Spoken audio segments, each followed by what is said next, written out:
रवींद्र चव्हाणांना केरळला निवडणूक लढायची आहे असं संजय राऊत यांनी म्हटलंय। रवींद्र चव्हाणांनी लुंगी परिधान केल्यावरून संजय राऊत यांची ही टीका। रवींद्र चव्हाण अण्णामलाईने दिलेली लुंगी घालून फिरतात।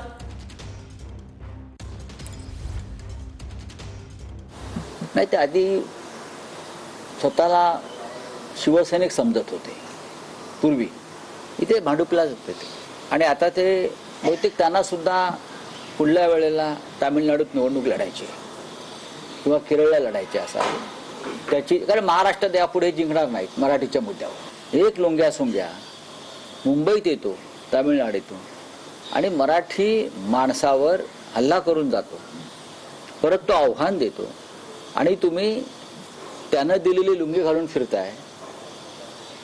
काल मुंबईच्या सभेत होते, मग नवी मुंबईत गेले। कठीण आहे या लोकांचं, यांचं मानसिक संतुलन बिघडलंय, हे वेडे झालेत लोक, यांचा पराभव होणं गरजेचं आहे।